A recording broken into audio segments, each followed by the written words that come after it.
Even if you try to bother us, it won't hurt much. It's your money, after all." Their mocking tones dripped with disdain, their eyes piercing with judgment, as though their words were daggers meant to wound.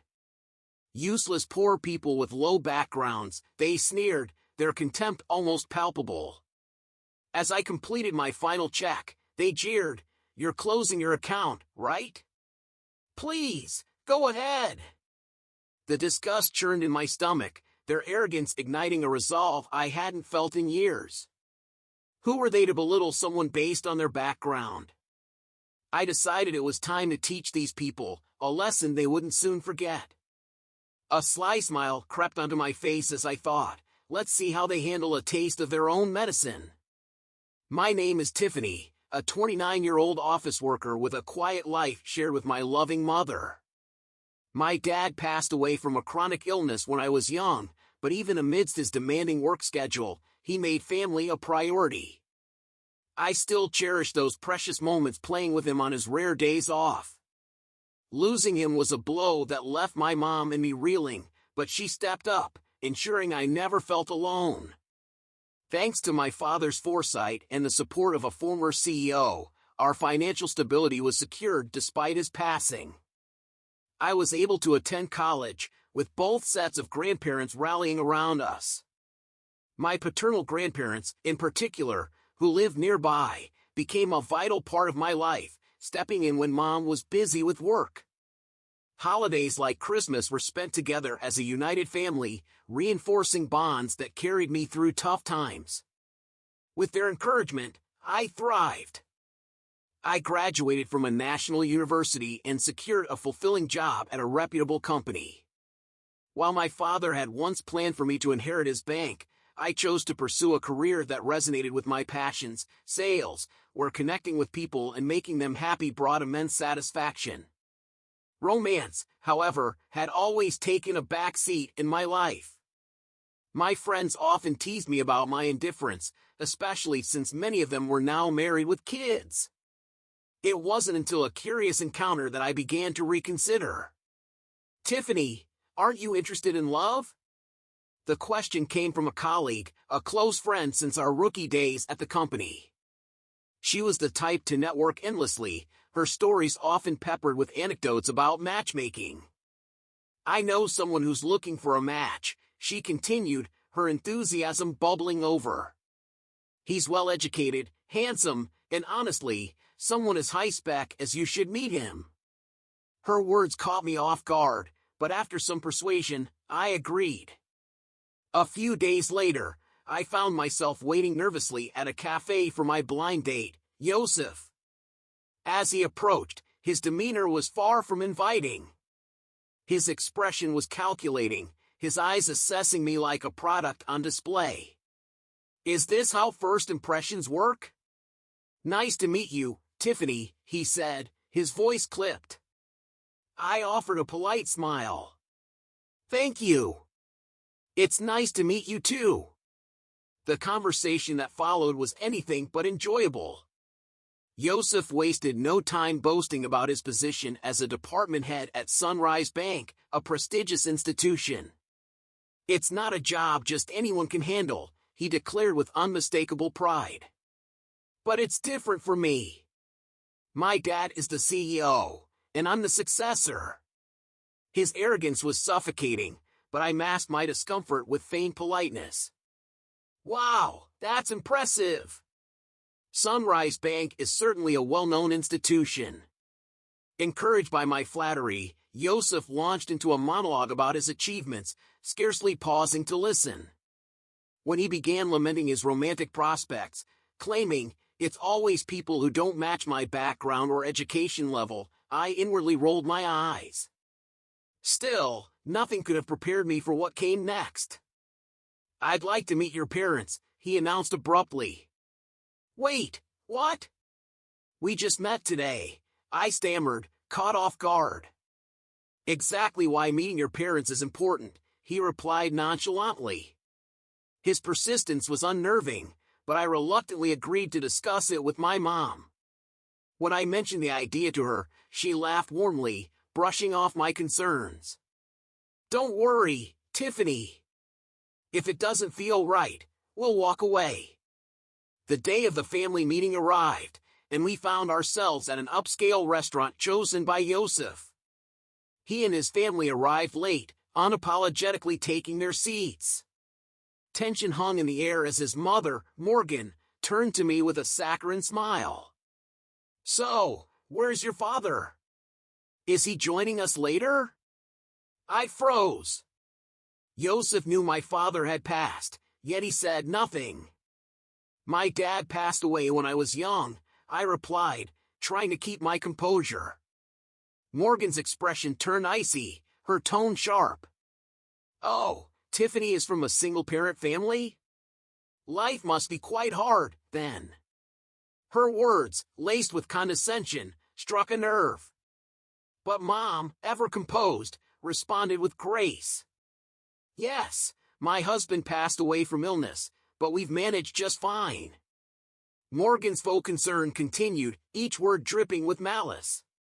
"Graduating from a public university, well, that's commendable, considering the circumstances."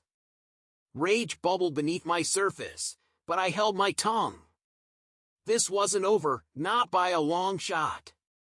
Wouldn't dating him be complicated?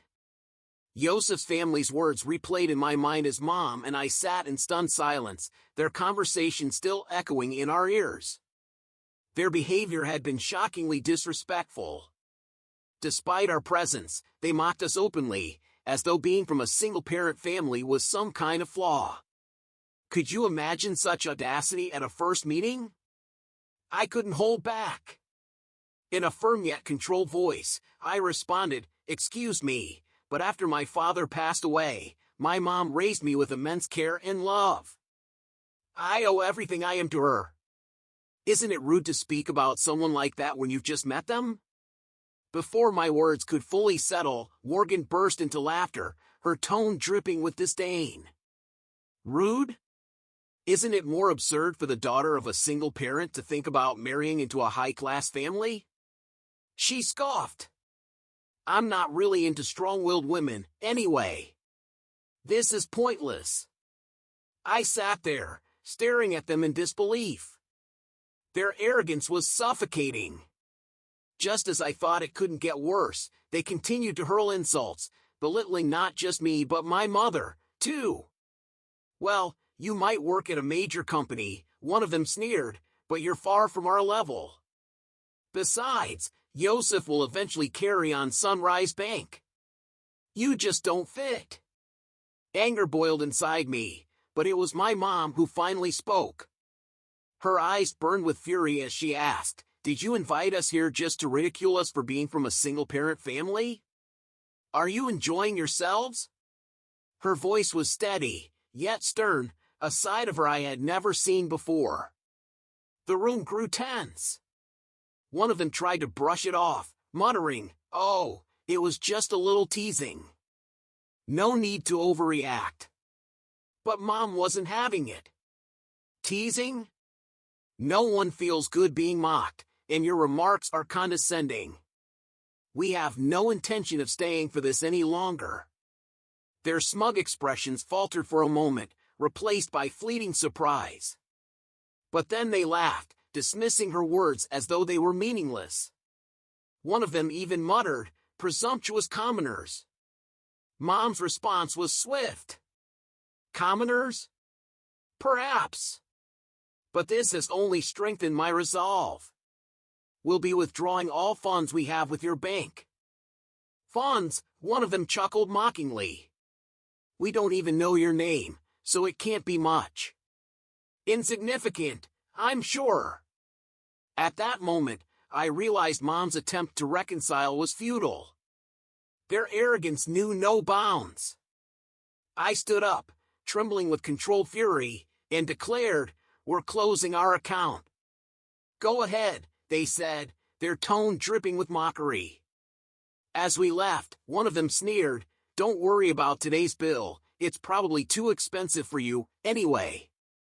I turned, smiled faintly, and said, "Is that so? Then we'll leave it to you." With that, we walked out, their derisive laughter ringing in our ears. Weeks later, my phone buzzed incessantly with calls from Yosef's family. I ignored them all, blocking their number without a second thought. It was their mess to clean up. Not long after, Grandpa Kyle, my late father's mentor and former CEO of Sunrise Bank, summoned us. In the meeting room, Yosef's family sat, pale and visibly uncomfortable. As soon as they saw us, Morgan stood up and rushed over, bowing deeply.